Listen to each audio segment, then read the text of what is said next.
It's wild, man. Yeah, so I'll tell you why, like, I wanted to interview you. Sure. When I guess it was, when did you start this? When did the business open? Almost 4 years ago, actually. July 2017, yeah.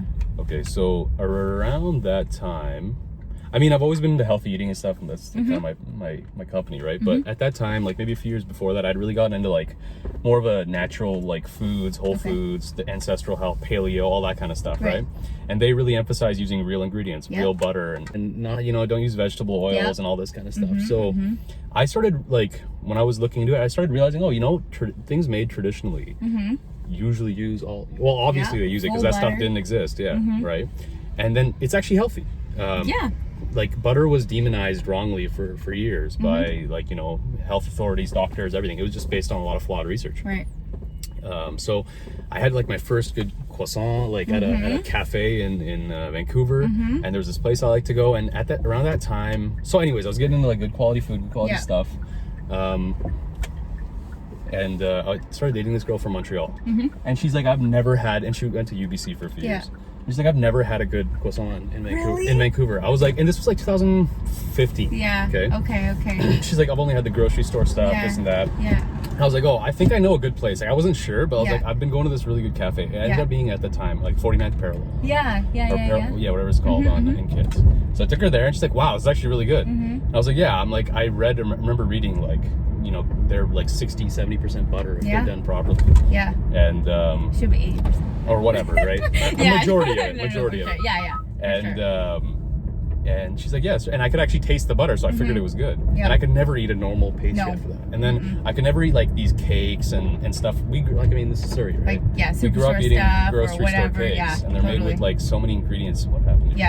They made it where so many ingredients you can't pronounce, and canola, vegetable oil, and this thing you can't taste. You know, it just tastes so bad. What it's supposed to taste like. Once you have a good pastry or a good cake or whatever. I know very few people who can go back to eating grocery store stuff and be like, oh, this is okay. Like, it just tastes like, it doesn't taste like food. It doesn't taste like food. Totally. So when I saw this place open, I was like, oh, interesting. And then I remember, like, I don't know if I Googled it or whatever, but I remember reading about, oh, she trained in France. I'm like, oh, this is sweet. Like, Surrey is a black hole when it comes to quality food. Don't even get me started, man. It's getting better. It's getting better, for sure, It is getting better. I still think someone needs to open a nice coffee shop. I've been saying this for years. There's a little spot I was thinking of. I'm too busy, but like me and a few friends were like, we could be like, gonna be like the money behind it and like hire someone to do it. Yeah, I'm down. I'm always down. Yeah, okay. Yeah, 100%. So we're still thinking about it. Yeah. So again, Surrey's a black hole when it comes to quality food. It's getting better. I had to drive either, like when I came home for the summers, I would drive like, you know, 20 minutes to New West or South Surrey for a good cup of coffee. Or Vancouver, no, totally. A lot of my friends, we drive just middle of the night Vancouver, go get whatever. So yeah, when I saw your business open up, I was like, oh, this is sweet. Like, it's like one other brown person in Surrey, like, who knows what quality food should taste like, even if it's just cakes, right? For sure, yeah. And just cakes. Sorry. Exactly. And I remember walking in, I think that's when I met you. Yeah. And I just wanted to go try it out, and I think you recommended something to me, maybe like an eclair or something like that. Maybe some coffee flavor. I don't know if that's something you still make. And I tried it, and I was like, oh, this is really good. And I think I came back once or twice. Whenever I, you know, felt like having a cheat meal, or whatever they call it. Sure. But yeah, so I was just really excited, and there's still not really many things around there. I think there was one that opened in South Surrey. I forget the name, but I was living there. I used to drive by, like, and I remember cafe or it was a sweet shop, pastry shop. Was it Joyful Indulgence? Yes. Okay. I didn't go there. They closed now. Oh, okay. Yeah. But anyways, so no, it was really cool seeing you do that. I'm like, oh, this is really interesting. And I wanted to see, like, you know, what kind of, like, what led you down that path? How did you discover? I love talking about stuff like this. I know you kind of relate on the kind of self-development realm as well. So I'm so into the conversations like this and about the journey and the ups and downs and stuff. So I was excited when you asked me. So thanks for having me. Yeah, you're very welcome. But yeah, I'm excited to get into it. For sure. Awesome. Yeah. So how did you start? I remember reading. You started baking at an early age. Yeah. So I was a really awkward, insecure kid in high school. I did not think, you know, I was anything. I was not very confident in myself or anything like that.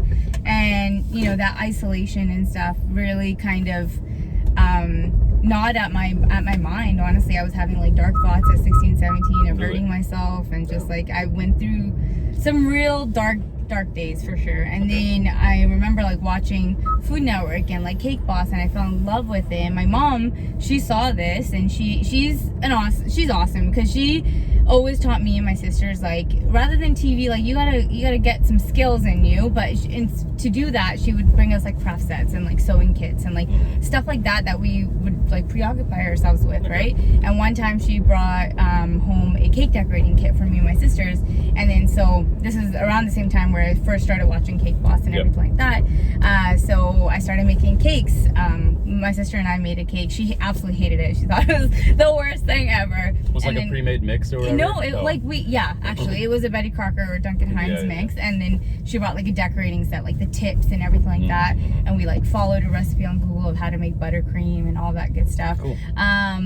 So we both made a cake, and I absolutely fell in love with it, and that kind of just started like that kind of passion aspect of things. And I found that the more I like baked, is like, wow, this is like a true form of therapy and like stress relief, and just creating something out of nothing was like the coolest thing ever. And something that tasted amazing. Awesome. So it kind of just started from there, and it slowly started to snowball. I would like come home every single day, 3 p.m. after school, I'd jaw with my grandma, and I'd make like cookies or banana bread or a loaf or something.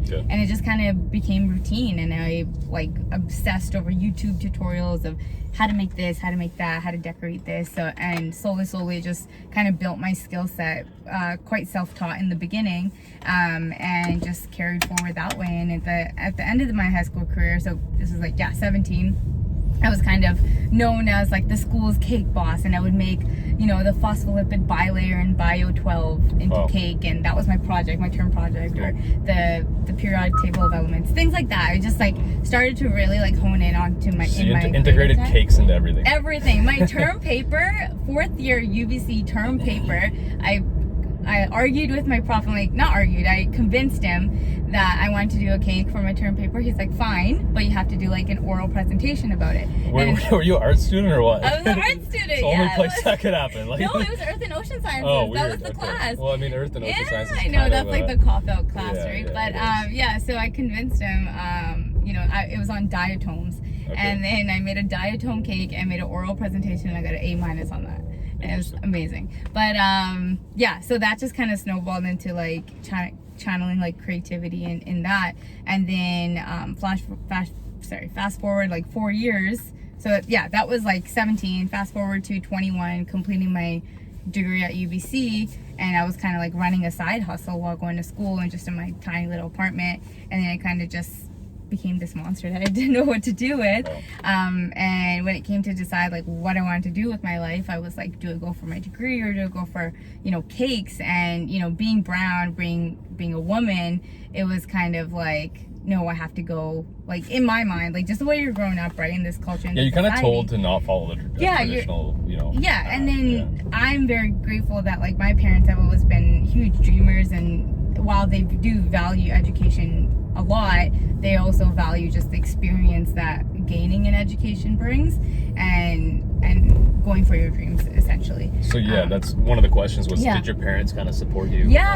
For sure. They were always like, complete your degree, and then do whatever makes you happy, kind of thing. Wow, and like, cool. So I am so lucky that we were taught that from a very, very young age. And my dad's, he's very like, he's stubborn in his beliefs, and he has 3 daughters. And again, in a culture that deems, daughters less than or secondary, citizens, that was huge. Growing up, hearing my dad say, my daughters can do anything a man can do, if not better, and actually truly believing that. We own a farm. We were in the farms doing the fields and stuff like that. It's like, if a man can do it, my daughters can do it. Why not? Wow. Right? So we were grown with that. We grew up with that mentality, and I think that plays a huge role into who I am today, who my sisters are today, and what we're doing with our lives. So I think that ties into everything, honestly. Awesome.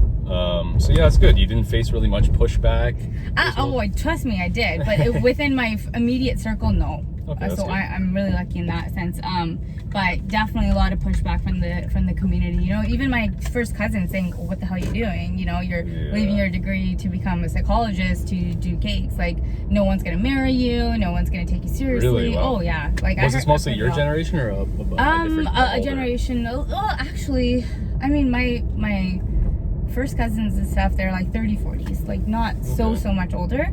But yeah, I definitely heard that. No one's gonna sure. marry you? That's kind of weird. Yeah, I know. Like my dad's friends and stuff be like, oh yeah, no one's gonna want a girl that has her own business and doesn't do the homework. Yeah, or like just makes cakes at home. Like they didn't even think it was even gonna be a business. My first like 4 weeks at this location, more people came in telling me, guessing of when I'm gonna fail and close down my business versus people saying welcome, congrats. Like, oh, you mean like just customers would be like, oh, you're not gonna last here.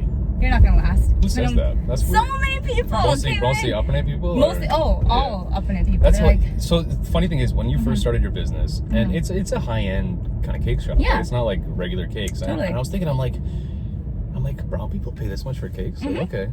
No. I mean, I know they do. Well, now. And yeah. And then I was like, damn, like that's ambitious. Like, but and same thing with like personal training, right? Brown people don't want to pay for personal training, but there's so many of us that a certain amount do value quality things, right? Totally. And they will pay for that. And you, I guess later on, I think that you were targeting the South Asian wedding market, which makes complete sense. Yeah. So even that alone probably is enough. Well, that was the first target market that I had, because I was just literally doing custom cakes from home, right? So like these wedding cakes start at $500, $600, $800.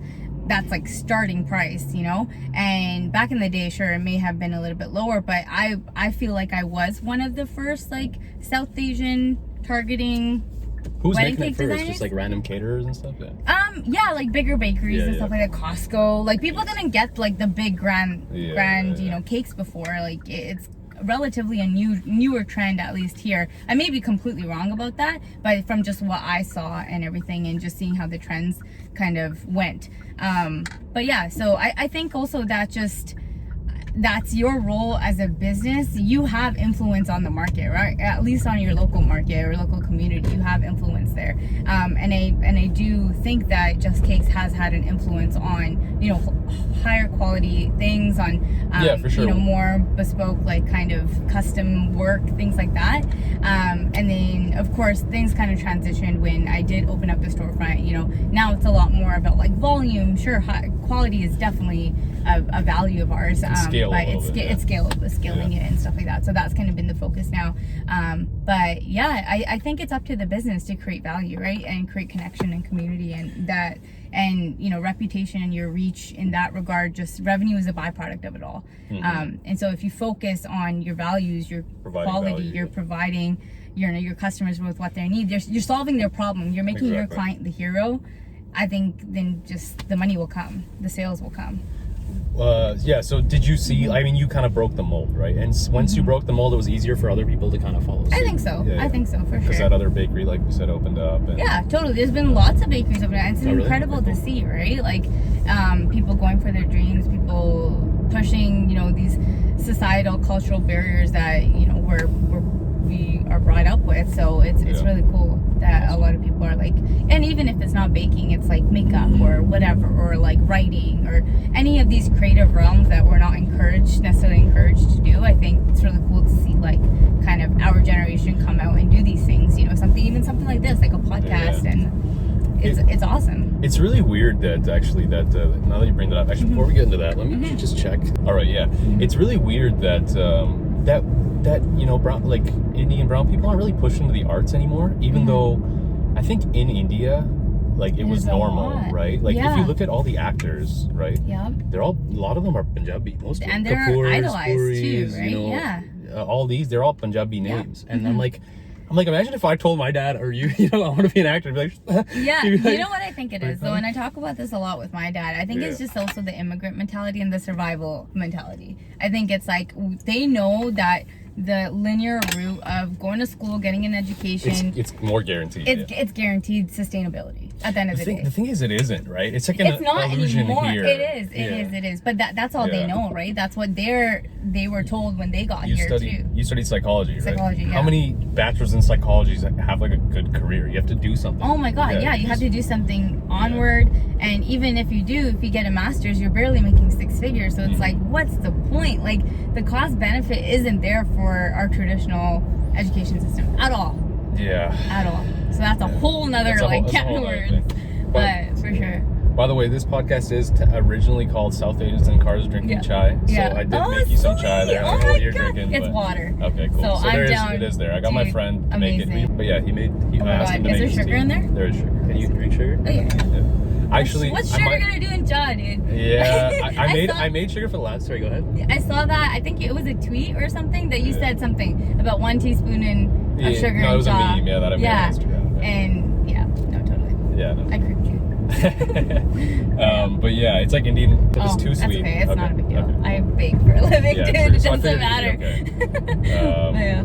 But yeah, I didn't put enough for the last guest. She didn't like it. But She didn't like it? No, I forget Indian people like their chai pretty sweet. Yeah, that's true. But then I usually just put 1 teaspoon is nothing, like mathematically in terms of calories and stuff. But anyways, was there any like critical moments when you just when did you decide to start a business? Did you always want to do it, or did it just kind of like get the idea slowly? Yes and no. I feel like it was kind of, the seed was planted in my brain in about 2014 when my dad's like, one day you can like make this a thing, and I'm like, huh. So my parents own businesses as well, so I like entrepreneurship is like the topic of every dinner discussion. Totally. And my family's very big on having dinner together as a family, sitting together at night as a family and talking. Awesome. And again, that's one thing that I'm very grateful for, because I do recognize that a lot of people don't get that. But yeah, so entrepreneurship, money, finances, investments, this is what we grew up with, right? Yeah. So he's always like, oh, you can do this, you can do that. Like, it'd be cool if you had it if you had your products in a grocery store and stuff like that. That's kind of similar how our cake jars ended up in Tasties, and now they're like everywhere. But yeah, so the seed was planted in 2014, and then I went to France in 2016. And when I came back, like in my travels there, I started thinking about it. I started writing things down. I started kind of like building out, okay, what did I actually need equipment wise and stuff like that. And then when I came home is when I like really pulled the trigger. I was like, okay, I'm actually gonna do this. I'm gonna do this in a year. And that's kind of like, I'm definitely a person that if I say that I'm gonna do something, I'm gonna do it. Yeah. So yeah, that was kind of it for me. How did you end up going to France? Like, did it just like, how did that come about? Wild story. Yeah. Okay, so I follow this one baker. Her name is Jackie K. Ellis. She's the founder of Buku Bakery in Vancouver. Oh yeah, I've been there. Amazing bakery. Place. So I started following her journey, and in 2011 or 2012, she traveled to France. She lived there for I want to say 6 months, and she found this school called Oberoi Conseiller, and it was like a 3-month program plus like a stage at the end, like an internship. Okay. And so she wrote about her travels and stuff like that. She shared blogs and stuff like that, and so I followed this like religiously, and I looked into this school and I was like, oh wow, like I could actually make this work. And I was already really busy at the time doing weddings and stuff like that. We had about 120 weddings per summer that I was doing on my own from my home kitchen. Okay. So it's crazy. But then I was like, hey, 3 months, I can do it. This is like an investment that I'm willing to make. And so many people were like, aren't you scared you're gonna be irrelevant when you come back? And I'm like, no, like trust me, this is like so worth it. What do you mean irrelevant? Oh, people were like, oh because yeah, you had your business going at the time? Yeah, because it was summertime, the course. Yeah. It was from like April to August, so that's like my entire wedding season, right? Okay. So yeah, so many people were like, aren't you scared like you're gonna lose clients or lose business? It's like, well, this is like so much more than that, right? It's one season. And if one season's gonna break me, then I don't have a solid business. And it's a good mindset. And so yeah, so I started looking into it. I inquired for like their information package in like November 2015. Okay. They got back to me, they sent it to me, and they said, we have room for you in 2017. I'm like, cool, that's awesome. I was just fresh out of UBC then as well, and I was working as a behavior interventionist. Yep. So then I'm like, okay, cool, I have another year to like save up money and figure this out and get a little bit more comfortable with the idea. Yep. And so I put my name down for that 2017 like wait list. Okay. A couple of weeks go by and they call me and they said, hey Raveena, someone just dropped out of the next semester, which would start in that like end of April, May. Okay. It's yours, but we need your deposit like tomorrow. And I'm like, okay, I'm 21 years old. I literally go to the bank, I empty it out, I have like $100 left in my bank account, and I make the deposit, wire it to them, and then I go home and told my parents, I'm like, I'm going to Paris. Oh, so you didn't tell your parents? I didn't tell anyone. I didn't tell a single soul. That in itself is crazy. Like, you're going to a country, Paris, like by yourself. Honestly, and I'm 21-year-old. Yeah. I'm like, I wouldn't call myself an extrovert. Sure, Yeah, I'm yeah. outgoing, but I do keep to myself. I keep within, especially at that time of my life, I was very like in my comfort zone, and like I'm a homebody. I like to stay at home. I like to chill. I like to whatever. And you know, going to a country where I don't really fluently speak the language or anything like that, and just on a whim was like so out of the box for me. So I was like shocked at myself. But then that just tells me like this is right. Like this something is I want. Yeah. something I really truly want. So yeah. Awesome. And then I worked the hardest I've ever fucking worked in my life, from that November to April, to raise the money, to like save up, to work as hard as I could to ensure that I was doing everything in my power to make it work. And yeah, April 27th or 28th, 2016, I flew out. Okay, so you had to like save up so that while you were there, you had, you know, exactly. money. So I had money travel. Like I paid the deposit, right, and so the remaining of the tuition was due like 2 weeks before the class or whatever.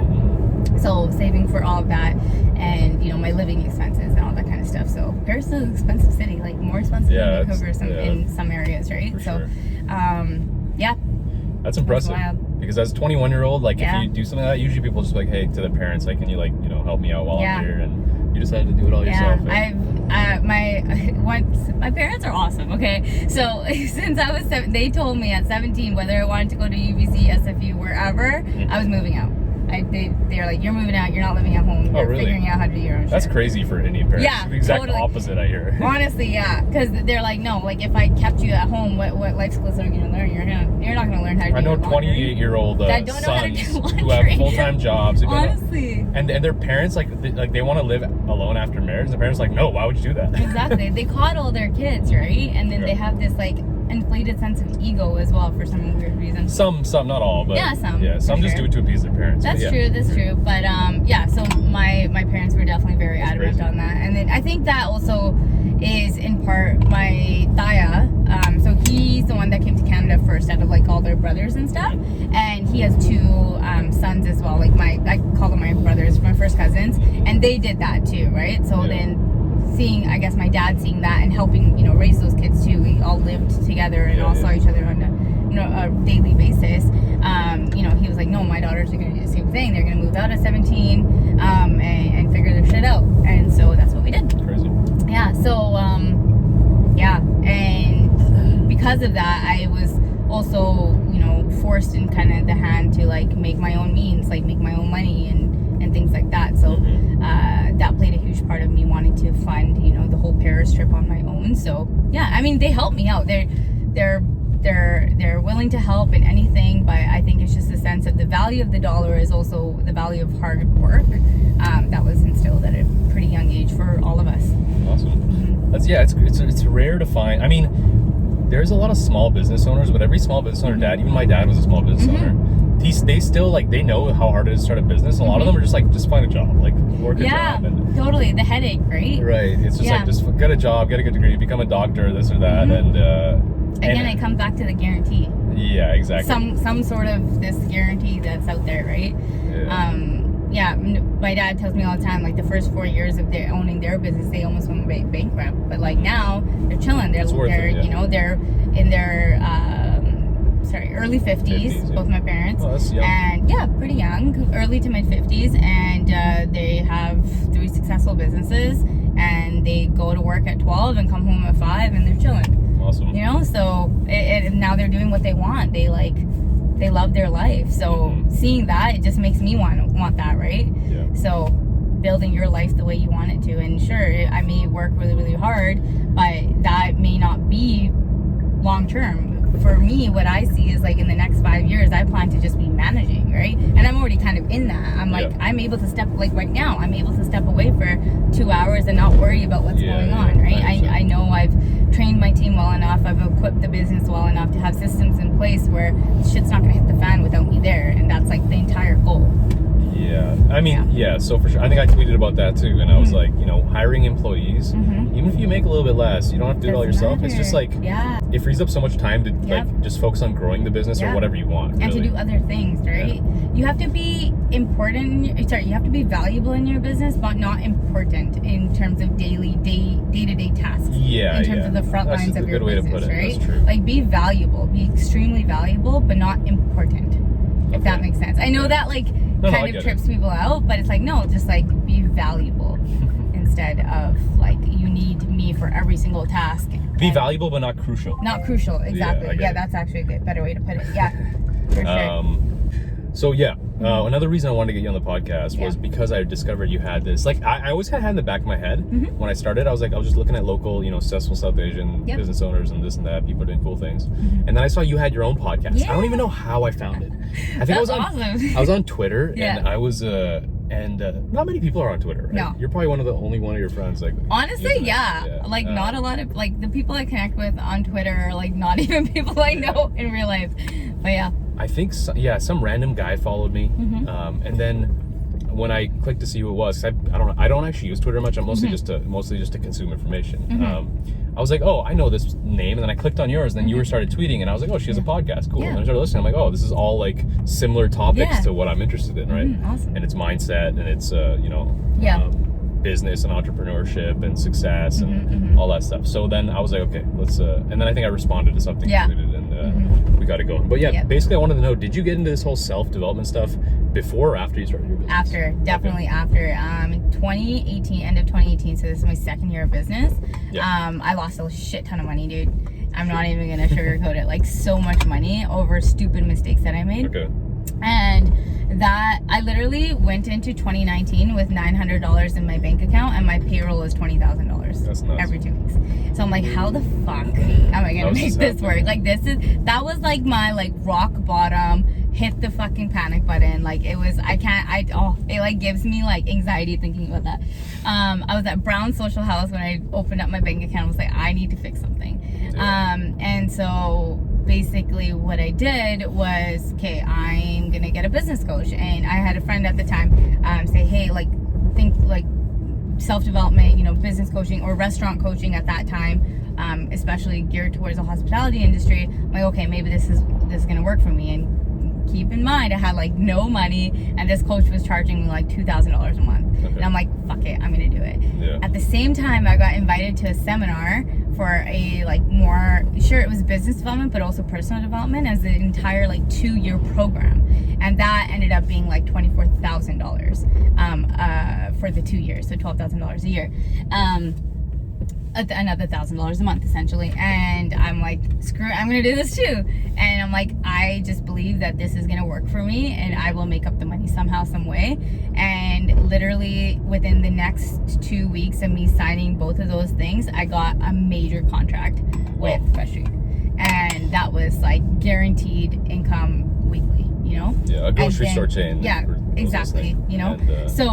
And then coupled with like, we just got inundated with orders. We got the Food Network opportunity. We got so many things that came to us, but it only started when I kind of changed my mindset. Like, woe is me to, no, I'm going to fix this and I'm going to make it work. So I think, you know, the first couple like courses, sessions with these coaches and with this program really just helped shift my mindset in the sense that like I control my thoughts, and if I continuously just tell myself that you know, negative things or things that I'm failing or whatever else like that, then that's what's gonna happen for me. But if I just twist that, it's like, okay, what can I learn here? What are my silver linings here, and how can I make this work for me? Then that just starts kind of getting the ball rolling. So that's essentially what happened, right? And incredible things started to come my way, and you know, then we started becoming more profitable, and we started getting more clients, and I started being able to step away from the business, so I'm able to fully work on the business rather than in the business.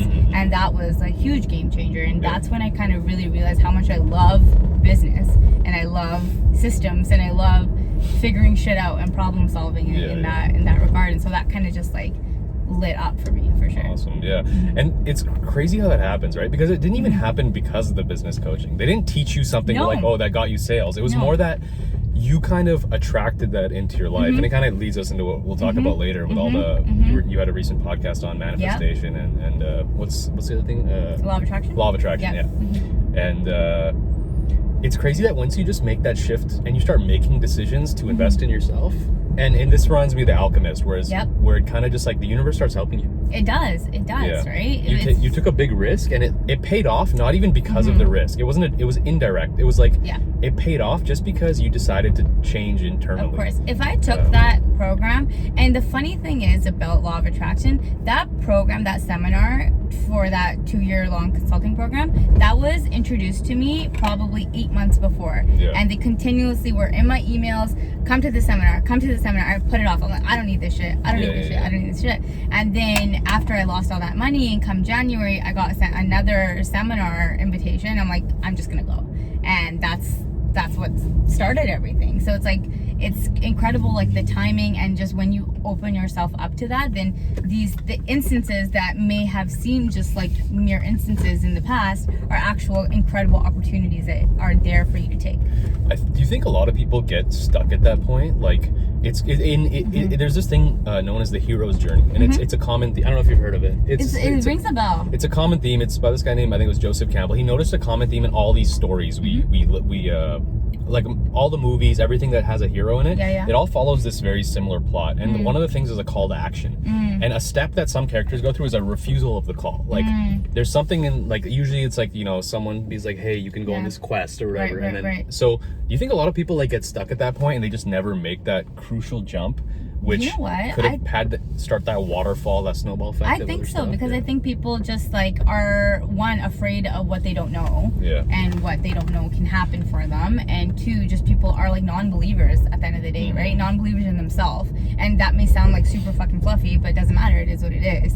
It's just like kind of just acknowledging that, you legit have the power to change your life, like in this moment, and the fact that you're not going for it is just, it's not an intellectual decision, is it? It's not. It's a gut instinctual thing. It's like you're just sick of it, or you're like, for me, it was like being sick of my job or whatever, or it's just like you're like, I don't want to live this way anymore, and it's just like an internal sense of something, disgust, whatever it is, and you're just like, fuck it, I don't care if it's like you don't even care anymore. You just do it. You don't care if you fail, whatever. Exactly. Whereas I think some people are just so up in their head, they'll think about it too much, and I remember like someone gave me advice like, oh, you should do market research. I'm like, fuck that. Like, why would I do market research? You gotta make like split second decisions. I'll create the fucking market, you know what I mean? Like, but anyways, and you did that kind of too. You created your own market, right? Totally. You're like, this is how things should be, and I provide that. The culture of overthinking and all these stupid business meetings that people do on one launch product. Like, sure, I understand. Sorry, I'm so like manic with the way I talk sometimes, but I don't understand why people need 10 meetings for one idea. I don't understand why people take so long to make a decision that was their number one decision from the beginning. I just don't understand why people aren't trusting their gut and trusting their instinct as much. Just execute, man. Just make a 1% baby step every day. Just execute. And if it fails, fine, cool, fix it. Just you can alter things. Just execute. Like that's it. Just make a decision, act on it, and go for it. Execution on a shitty idea will net you more rewards than not doing a perfect idea or a good idea. Exactly. There's no such thing as perfection, and everyone knows that. But so why do we try to attain that, right? It's like you've got to start somewhere, and then you just tweak it. And the best ideas happen that way, right? The best inventions, the best products happen that way. They start off being horrible products or horrible ideas. Is that a chicken? Those are chickens. That's crazy. I don't know where I am. I'm just driving in random roads, so that's goodness. There's just a bunch of chickens on the side. Sorry, chicken. You were saying sorry? Yeah, I just think execution is key, right? With anything, and I think people just like need to trust their gut a little bit more. Just there's so many overthinkers, and that's not going to get you anywhere. Okay, I guess this kind of falls under like investing in yourself. Yep. And you were talking about that recently. And I actually, one of my tweets was, the best investment is to invest in yourself. It's not Bitcoin. No. It's not like, a wallet. GameStop. It's not none of this crap. And you were talking about material possessions as well. And the funny thing is, sometimes I'll buy good, like, someone will be like, why are you spending so much money on gym equipment, this or that? And I think that too. I'm like, why am I spending on a hunk of iron that does nothing, and I can buy a car instead? But it's like, it's literally an investment in myself. When you just start making those decisions, I think the key theme is, no matter what you're doing, if you're doing it for like the greater good or something, somehow it'll have a higher return on your investment than whatever that price tag is. You shouldn't even look at it. If it's an investment in yourself, it doesn't matter. Just fucking do it. Like, stop overthinking it. You will almost always benefit. You will always benefit, and that, if you're worried about money, that money will somehow find its way back to you. Honestly, it will in your return, in whatever, right? It'll show up for you. And when I say, like, oftentimes when I talk about money and I'm like, it'll show up for you, it'll come back to you, people are like, well, it's not in my bank account. It's like, well, think about the other things that are coming that, you know, you attach value to things. Is that, you know, if you take a course and in a couple of weeks down the road, if you're investing in yourself, if a couple of weeks down the road something comes to you, what value would you have put on that? That is it coming back to you, right? So skills skills, clients, a connection, something, right? Because that connection down the road, you don't know how much that was worth. So I think it's just kind of a lot of intangible things. And it's just like, it's hard to explain to people. It is really hard to explain. Because it's kind of woo-woo, right? It's like law of attraction, woo-woo. Like, dude, trust me, my family makes so much fucking fun of me. But then they're always in my DMs, in my inbox, and my text messages like, hey, Rav, like, can you give me some tips on how to actually do this?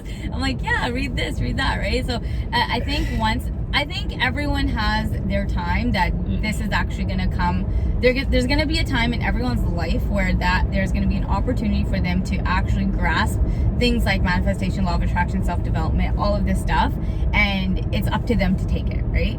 I think there's like a golden time where someone's going to really, really benefit from that, and just people need to be able to see it or be aware that things like that exist. They want how-tos, like concrete steps, and it's more of like a mindset. It is a mindset and a philosophy that things just come to you that you can't explain. You just have to get yourself into that mindset. Yeah, man, it's wild. Like, I'm wildly positive and everything, and even fucking with COVID, even after having COVID, even after laying off my staff, everything, I've remained positive through the entire thing, in this entire pandemic, while all I hear from like fellow business owners is like, we're failing, we're this, we're that, we're this. It's like, dude, like, look at the opportunity that a pandemic can present. Like, I know that's so fucked up to say, but dude, do you know the story of Coca-Cola? No. Okay, so Coca-Cola, American guy, he was going to school, all this kind of stuff, like early mid-20s or something like that. I may get that wrong, but essentially he was like working on a bunch of different inventions and ideas, and literally paying people to go to school for him, because he's like, it's not worth it. I want to work on my stuff. I want to work on myself and stuff. But down the road, this kind of him working on himself paid off for him working for this soft drink company, inventing it. Oh, I may be butchering the story. Okay, don't worry but anyways, long story short is he made Coca-Cola what it is today in fucking wartime. Wow. In World War II, where the entire world was like on a downhill downhill spiral, and he made Coca-Cola what it is because of that time. And now we know Coca-Cola for what it is because of what he did in such a dire period of history.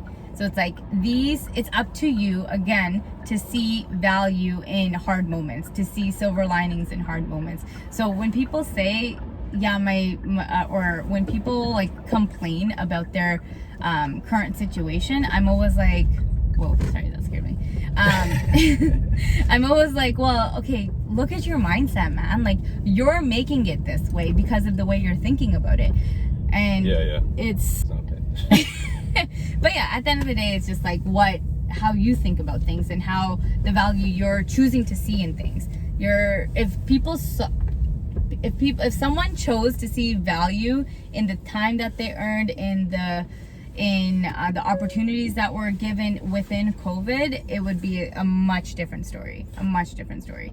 Even you kind of felt, because I was listening to one of your podcasts, I think it was the one right like in April of last year when lockdown happened. Even you kind of fell prey to that, right? You kind of, something bad happened, which was the pandemic, your business, this and that, and you, instead of kind of maintaining that, because I listened to a recent one, and you're talking about how even during bad times, it's still kind of your fault in a way, because you're self-responsible for how you feel, right? Not the external world. You have an internal kind of locus of control versus external. So you kind of were, like you said, you were crying and this and that, and you were freaking out, and you couldn't get out of bed. And I was just thinking, because I'd heard your recent ones first, I was like, oh, weird. Like, maybe she learned this over the last year, that even during a bad time, if you maintain your kind of like unchanging environment inside, which is, you know, growth focused, like positive, whatever, you can kind of weather any storm, and even kind of can pivot. And you did end up pivoting, right? You started your online store, and now you have online, the vending machine. So much good came from a super hard time. I like looking back on that lockdown episode, I'm like, holy shit, like, because like you do, obviously we're human, we fall prey to our emotions, right? And in that moment, like I was like distraught, like I you know, I didn't know what to do. And then there was a day where I'm like, I need to fucking snap out of it. I need to figure this shit out, because if I don't, then there's 20 employees that don't have a job and cannot pay their bills. So that was kind of lit the fire under my ass. And then that essentially just kind of got me back to that space of like actually tuning into myself and my gut and my instinct and all of that, all of this manifestation stuff. And it started playing out again, right? So of course, as soon as you changed that, you started figuring things out. Dude, within a month of that episode, we developed the vending machine. Oh wow! What vending machine? So we have our cake in a jar. Have you seen those? Yeah, I've seen So it's like layered cake and filling and cake in a jar. And we started that about 6 years ago now. And so my sister-in-law literally was like, this would be so cool in a vending machine, and we were kind of like joking about it. And then me being me, I'm like googling vending machine manufacturers. I'm like, let's just see if this could work. And then I literally get on the phone with some guy same day, and he's like, I leave a voicemail. I'm like, hey, I'm Raveena from Just Cakes. I want to do something bakery related in a vending machine, and I would love someone to reach out to me. Next morning, he calls me. He's like, I've been looking for a bakery to work with for a vending machine. He's like, I've done the cupcake vending machines in Toronto, and like, let's hear your idea. So then I pitched like the cake jar idea, and he's like, I think this is fabulous. We have a machine like we can develop and like customize it and things like that.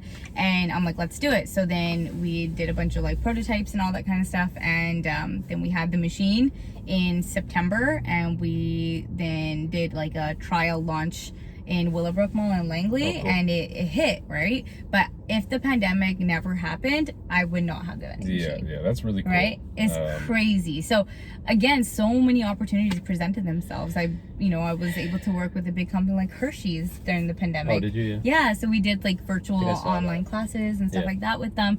Again, that would not have happened if I wasn't, if it wasn't for the pandemic. So many opportunities for sure. It's kind of a blessing in disguise, But yeah, we're talking about the pandemic mindset. So I witnessed kind of the growth, because there was a big period you didn't podcast either. Yeah, and I'm guessing it was just because you were getting all this stuff started, right? Yeah, honestly. Honestly, I also lack the discipline with the podcast. I'm like, oh, what's the point? Who really wants to listen? Is that imposter syndrome kind of coming to me, honestly? And it was like, oh, who the hell am I? And just things like that. You were brave. You did it on your own, right? I have guests, so I just let them talk. Because they're usually interesting, and I want to know more about them. Right. But I haven't done a podcast on my own, so that is kind of daunting, right? It is. You know what, I've from fearing so much about public speaking and things like that, I actually really like the sound of my own voice now. So that helps. Cool. Maybe I don't know if I'll ever do a solo cast, but you've inspired me. I really actually like the mini episodes where I'm like talking about like actual tangible tips and tricks. I get so passionate about shit like that. Like my Shopify episode, I had so much fun doing that. And like even the manifestation one, like actual things that you can do in your day-to-day life, right? So I love stuff like that. And I think listening to other podcasts, I only listen to podcasts on my commutes and stuff. So I was just kind of seeing what I really like to listen to, and that's what I want to bring to the podcast. So that's also helped too. I think you just gave me an idea. I think it's basically you just have to like kind of plan it. As long as you have something, you're not just do you ever just like turn it on and start talking? No, I always have at least a topic. Outline, and like I probably I do this thing where I like kind of write down like the first few things that come to my head, and I just go off that. So I don't necessarily always have like a very super set thing. I mean, with the Shopify one, I did like I thought about it. I'm like, okay, what did I do?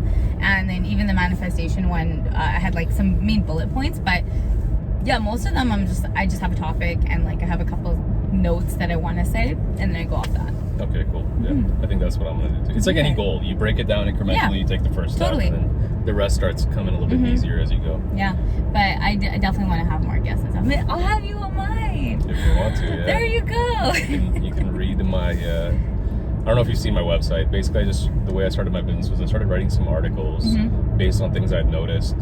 You know, I won't get into it, but, and then the articles kind of, I just advertised them on Instagram with like a picture, and then I think I spent like $20 on one, and it had like 12,000 likes. Holy shit, in man. India, and I targeted to India. That's crazy. And I was like, holy shit! And then I got like I have like 150, 200 email subscribers. I think it's mostly just random Indian kids who probably won't be great customers, but it is nice either way. Yeah, it's a little network building community. Exactly. Yeah. And so yeah, and then people are just finding me on Google now. That's awesome, man. That's awesome. But yeah. You were set to get married last year too. I'm getting married in July now. Nice. So excited. Finally. Honestly, I tell my fiance that we talk about this all the time. It's like if we got married last year, we were not ready. 100%. We weren't ready. We were doing it to kind of appease the parents, like timeline wise. And you know, it just wasn't the way we wanted it to go. And that was serious. That was not causing some serious rifts, but it was causing rifts for sure. Problems. And yeah, so I think like this, again, another silver lining of postponing our wedding has been just like we've been able to grow as a couple and just like really just hone in of why we even want to get married and what is that next chapter of our life. And now I feel like, yes, we are totally ready and totally, you know, just we're good for each other, and it's a constant work in progress. But yeah, I'm ecstatic. Whereas last year, you know, gearing up for the wedding, the lockdown hadn't happened yet. I was actually in India. I came back a week before like lockdown stuff happened. Yeah. So I got really lucky in terms of that. But you know, even in India, like I was anxious about getting married, and like I don't want to be feeling like that. I want to feel excited. I want to feel and rather than anxious, I'm like, how am I gonna, you know, do all this? And so now it's just a good transition, and I'm happy. I'm happy for the sake of our relationship that it happened. Yeah. You're what, 26? I'm 27. 27. Okay. Turning 28 this year. Turning 28. Yep. Okay.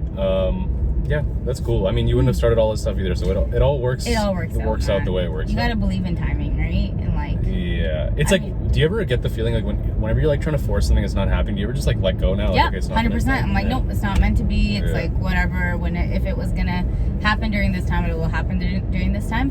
I was set to, you know, launch shipping nationally like just 2 weeks ago, but then shit wasn't working out with like our packaging, whatever. I wasn't so happy with it, so I'm like, nah, I'm not gonna rush it. I'm not gonna force something that's not meant to happen right now.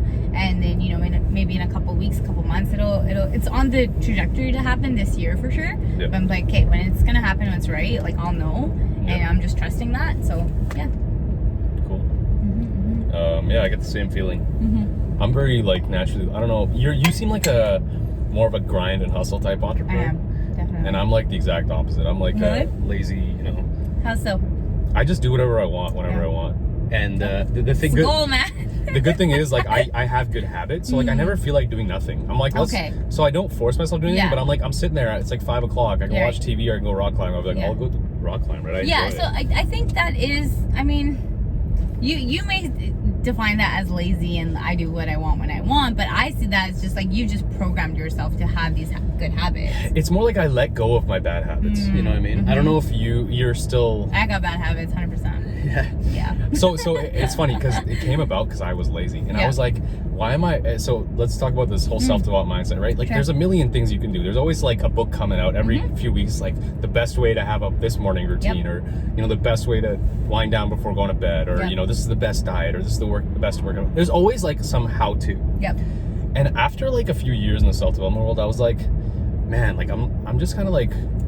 I'm like, this just is gonna keep happening, right? I'm just gonna keep jumping from trend to trend. Bulletproof coffee, like there's all this stupid crap, like keto, intermittent fast. So I like tried all these things a long time ago, and then they got popular a few years later. So I'm a little hipster in that regard, but when it comes to niche health trends, but I started realizing I'm like, I'm just tired of like the whole trying all these different things. I'm just gonna let go of it all. I'm gonna do whatever I feel like doing. Sure. And I kind of just let myself, it might have even been like slowly over the course of a few years, I kind of just let myself do whatever I want. I wasted a lot of time, this and that.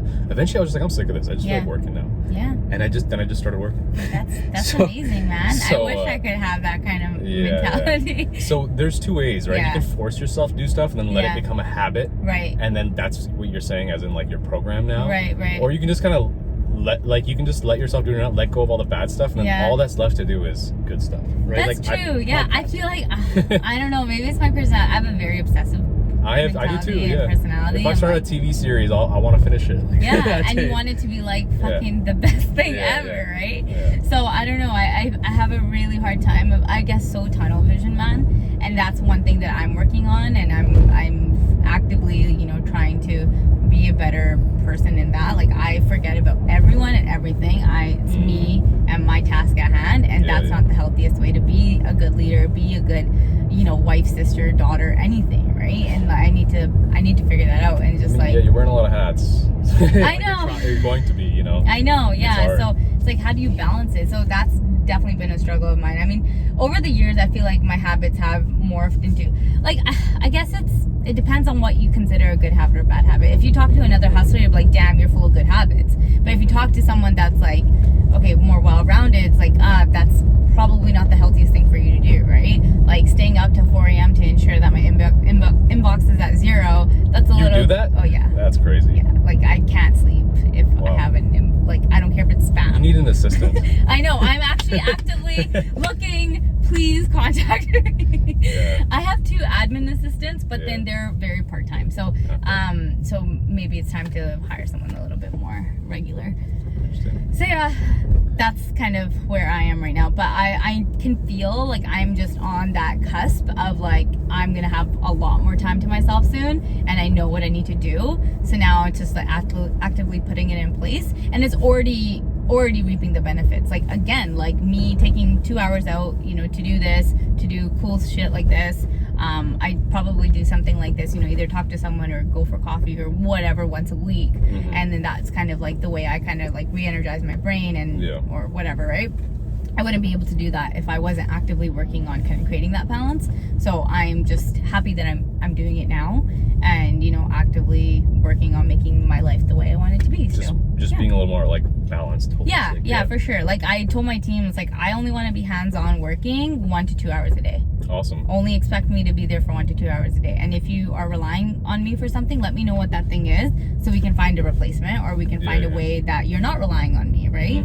And it's also just trusting my team, right? Most often I get the most asked question I get from other business owners is, how do you trust people and how do you build a team? It's like, well, you have to. Trust is kind of like the underlying thing that you need. And sure, people are gonna burn you, but you can't let that fear of someone burning you like inhibit you from growing your business or growing your brand or whatever, right? That's gonna happen. It's inevitable. And just like, you need to focus on, you know, the people that are gonna be there to support you, that you can trust, and just focus on fostering that. So yeah, in general, mistakes are part of the process, and they're there for you to learn from. 100%. You can't fear mistakes at all.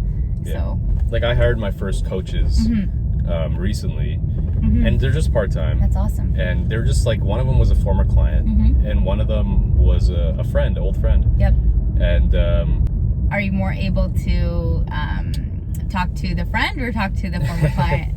I mean, so the reason I'm bringing it up was because, like, you have to trust people. And were you the kind of person in a group project who was like, you tried to kind of control everything? Because that was me. Yeah. I would try to tell everybody what to do, because I'm like, you guys aren't as, you know, in my head I was like, I'm superior, I'll just tell them what to do. And like, I'm smarter than you, so just listen and it'll all be good. And I did that throughout high school, right? And university even. I was in computer science, and I literally had programming projects I'd hand in, and I was like the product manager. I didn't write a line of code. I just told all the programmers what to do, and we got an A. And that's awesome. So the reason so were you like that, like, or no?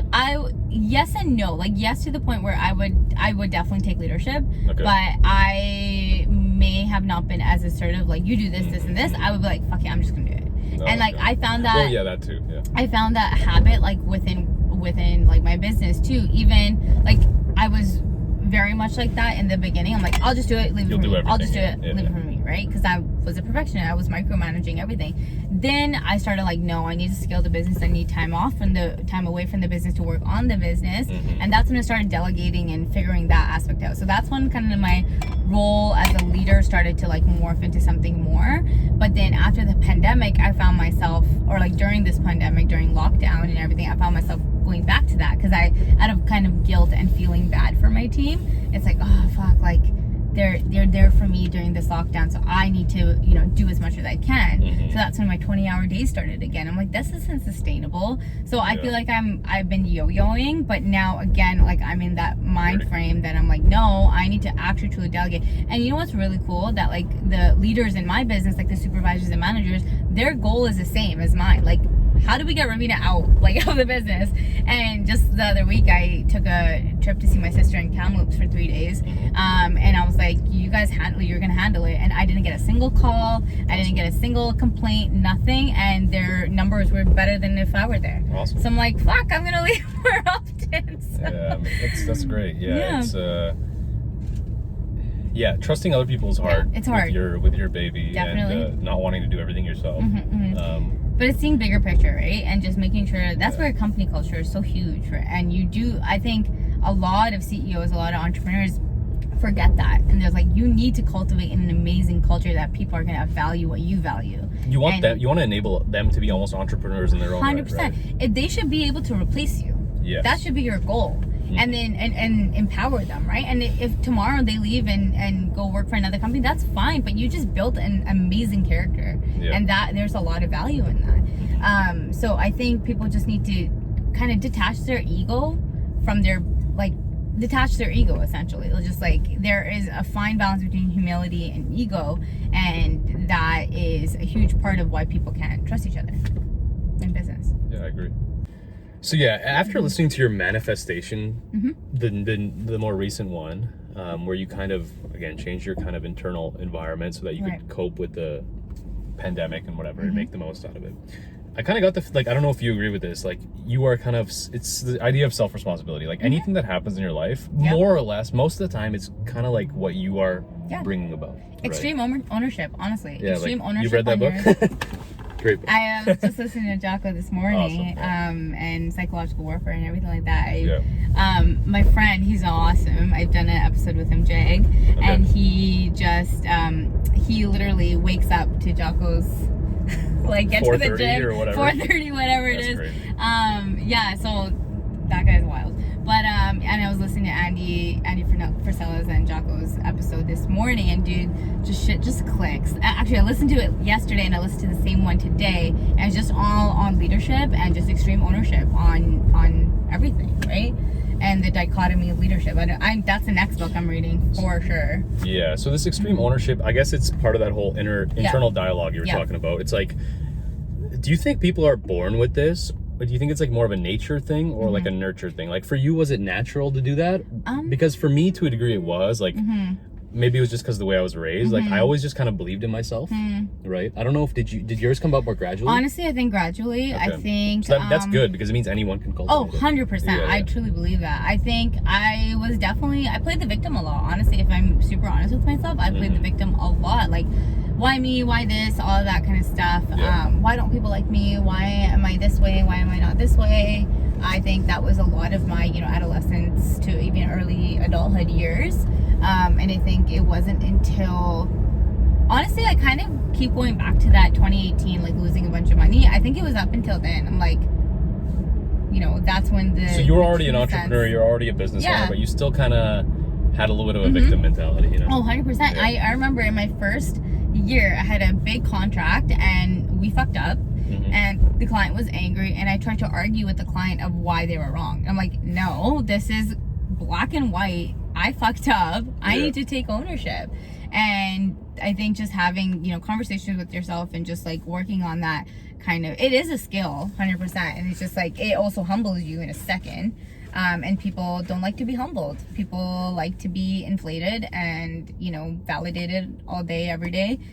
So I think learning how to be humble and how to, take in feedback and criticism and everything like that is very, very important. And internally as well, it's like, how did I make this happen, and how could it have been better? And again, just extreme ownership. So yeah, you learned something from that. You learned that, when you fuck up, you should take responsibility. You can't blame anyone else for your fuck up. So, but now, let's say, like, now you're just like, wouldn't it have been an easier resolved situation if you had taken ownership right away? Like, it would have just 100%. They'd be like, yeah, fine, okay, just replace it. Yeah, exactly. You know, rather than a huge fight and then ending up with the exact same result. We still replaced it. We still, you know, did what we needed to do. Yeah, it's kind of weird because this environment right now during the pandemic, I guess, is still going on.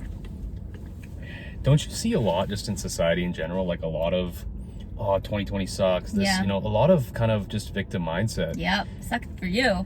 Yeah, I know. Honestly, it was good for me, and great for me. I feel like, but and I just have such a strong internal, and you too. Like that's just like whatever is happening in my life is my fault. I just always, you know. 100%. So like I don't give a shit what's happening. It could be a fucking, you know, apocalypse. And it would still be like internal. Yep. 100%. And I would still. So then, isn't it weird? Like most people aren't built like this. They haven't gone through what you've gone through and like created that environment inside. And anybody can is what we were just talking about. Yep. And just resilience. It's not even resilience anymore. It's just like such a default mode of operation. You use the term internal locus of control. Everyone has an external locus of control. Oh, society, God, whatever it is, right? The way they even God, like I won't get into it, but the way they worship is like they want him to hand things to you. Yeah, but then if you're given a struggle, then you attribute that to God. Why me? Exactly. You know? Instead of like what God, like what are you trying to teach me? me? Exactly. So when did that shift occurred to you? The concept of internal and external locus of control has definitely been in my life, like early psych years kind of thing, right? Okay, yeah. So I've always been aware of it, and I think because I was aware of it, I was more like just actually consciously thinking like I have an external locus of control or I have an internal locus of control. So I think actually now that I'm thinking about it, in my adulthood years, I've definitely had a more internal locus of control. Like, this is on me. This is my fault. I need to fix it. Like, even if I get into a fight with my siblings, or if I get into, you know, an argument, or whatever, I need to fix this. I'm not going to just let this be and hope it'll get better. Like, no. I think, it's more that just very rarely are things going bad just because things are bad. It's always like you either brought it about or it's just such a default mode of operation. You can't even explain it. So it's like everything, you're in charge of everything. You're choosing how to feel about something. In every single situation, you get the active decision in every moment of how to feel about something. You know, are you angry with something? Are you sad about it? Are you happy with it? You get to decide. So it's ultimately on you. Okay, yeah. So this kind of leads to the next thing. I was listening to I think you were talking about imposter syndrome. It's crazy because I didn't even know what that, like, I knew what it was, and then until I started my own business, I never felt it. Yeah. And like, do you think it's always probably gone down over time? 100%'s gone down over time, but I think it also has to do with comfort zone, right? Like, if you're uncomfortable, then you're growing, but that uncomfortability is like imposter syndrome at the same time. I don't know. Like, it's for some aspects of it. Like, okay, I'm doing something that I've never done before. Am I really the person to do it? I think there's degrees of imposter syndrome for sure. But I think lately I've been a lot better at managing it. Like, even with the shipping internationally, I'm like, am I even good enough to do it? Will I have a set system to do it? And then you're just like, nah, fuck it, I'm just gonna execute and see what happens. But then in the beginning, for sure, I'm like, oh, why me? Like, why would Food Network choose me? That's stupid. They choose this and this. They're so talented. I'm not that talented, you know? And then you just hinder this incredible opportunity that comes in your way. So it's normal to kind of feel it at the start. I think it's normal to feel it. And over time, it does go away, but it does pop up again. It does pop up, 100%. I think when you're on that next, like, you think about like a video game. If you're like on getting to the next level, or you're gonna, you know, slash some demons, beasts, whatever, you're gonna be uncomfortable, and you're gonna be like, am I really equipped to do this? And you're gonna question yourself. But I think it's just a matter of, you know, just keep going, truck away. It's also, you know, the weird thing is that it also happens when you see success and you're like, do I deserve this? Like, exactly, for sure. Oh my God, like, what did I do? Like, you know, like, it's just, what am I gonna do with all of this? How do I get better? And then success actually like scares people more than failure does. Success is weird because sometimes you get it before you feel like you've earned it. But the fact is, so again, you experienced that too. Like, you make a big contract, whatever, you're like, oh shit, this almost was too easy. And then you're like, do I deserve this? Like, did I? And you feel like it's gonna be taken away, and then you start feeling all these kind of weird things, and then I guess again, you get better with that over time. But I think the key is, do you ever, like, how do you deal with that? For me, it's like remembering all the stuff I went through to get here. And then I realized, okay, I would say the same, Yeah, you know, yeah. like, and I'm a journaler, so I do look back Okay. on my journals quite a bit. I look at my like old pictures, like from when I started. Just the other day, I was looking at the cakes I made in like 2012, Yeah, yeah. and I'm like, holy shit, like I've come a long ass Yeah, way, yeah, man. And like giving yourself credit too, right? It's like, yeah, I've gone through this entire journey, and I owe it to myself to like know that I am capable of these things, and I am worthy of these things. And again, there is that kind of dichotomy of humility and ego, but it's also playing to the strength of the ego sometimes as well. And so it's like, no, like I deserve this, I work for it, and I'm a fucking badass, and I'm here to take it. So no, I agree with that, and I think it also plays into the whole the mindset. Before we were talking about manifestation. Yep. You just kind of know. Do you have that feeling you just know it'll all work 100%, out? dude. When you're in alignment, like it's just like, no, anything I do will be good. Yeah. You know? So obviously with logical reason, but like, you know, if I have a new idea and I feel like, yeah, like I'm in the zone, I'm aligned, like I know this product or whatever flavor will hit, it will hit. Yeah. So I think it's just, there's so much power in just believing that for sure. For sure, I understand. You just opened your Cloverdale location, Yeah. right? It's been wild. Honestly, it's been a lot. That's crazy. You opened another location after the pandemic. I guess that's proof that That's proof, man. you know, you can pivot even in the hardest of times and make it 100%. work. It's so hard to beat that into people's head that like everything, and I try to tell like everyone this, like everything in your life is your fault. Like whether it's good or bad. And if it's good, it means, you know, you did something to deserve this. If it's bad, it means you I hate did when something people to say, deserve oh my god, you're so lucky you could open up in a pandemic. So could you. Yeah. So could you, honestly. Or like, you know, you gotta want it bad enough and just like know that it's just gonna work out. You gotta find the way to succeed, right? Like, let's say in a pandemic, okay, so a lot of businesses are closing down. Yeah. Some businesses are ready for takeover. Like it's opportunity. It is opportunity. It's, and that sounds such like an asshole thing. It sounds predatory, right? Yeah, it sounds like an asshole. But like, it's gonna close down regardless of whether you're taking over or not. It's survival of the fittest at the end of the day. Yeah, people don't like that though. People don't like that. Honest, dude, I had a conversation with someone a couple of weeks ago, and we were on the survival of the fittest team, and everyone else was not. And we're like, well, it is what it is. That's what life is. At the end of the day, there's another bakery opens next to you. You gotta. Yeah, I have to survive. I have to know how I can beat that. Right? It's an opportunity for you to grow. For sure. A lot of people be like, oh shit, it's opening right next door. Like, come on, it's gonna make things hard. It's just more like, like that thought should like, you know, occur to you for like an instant and then just be gone. And then be like, 100%, dude. You know? The amount of times that like people have said like, oh my gosh, this place is opening so close to you. Aren't you worried? I'm like, why the fuck would I be worried? They should be worried. Like, no, I'm gonna work the hardest. I'm gonna work the smartest. And that's on me, right? That's on me to make it work, even if there's so much competition. Like, competition is a great thing in my eyes. It lights a fire under my ass. It makes me more innovative and creative. And if you see competition as a threat, then that's on you. Yeah, a lot of people think I'm an asshole for thinking the way I think, but it is what it is. You know, the funny thing is, as you become a business owner and you start to make more money, you inherently get a little more conservative on some things. Oh yeah. And you realize that like people being handed shit, and like you have to be careful with a lot of stuff that when you're young and idealistic, you're kind of like okay with. And yeah, share everything. And then people will be like, oh, how can you think like that? And it's just like, I've gone through experiences you haven't. Right? Yeah. Like, it's like I'm informed by experience, not just like some idea that is nice on paper. Yeah, exactly. But yeah, I agree. Yeah. I think another thing I want to talk about was like, there's too much to get into in this one. Which one is it? I was gonna say brainwashing yourself. So you were talking. I can't remember what you were talking about. Drive? Yeah, maybe like changing your internal dialogue and all that. And I was like, people don't realize the extent to which just everything they consume. Their stupid TV shows, their mindless music, it all affects you, man. Like the degree. Oh man, when I was binge listening to Crime Junkie and like paranormal shit. Is that a crime podcast? Yeah, crime podcast. Yeah, I never understood people who listen to that. I still do.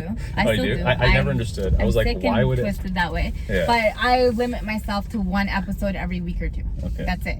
I don't make it my day-to-day, you know? Yeah. But when you binge watch, when you make something your day-to-day that way, and it's negative and it's like that. It's It fucks with imprinting you, on right? your fucking subconscious, Yeah, 100%. And even the music that you listen to and everything like that, like you may think it's just like harmless, but it matters, man. It does imprint on you.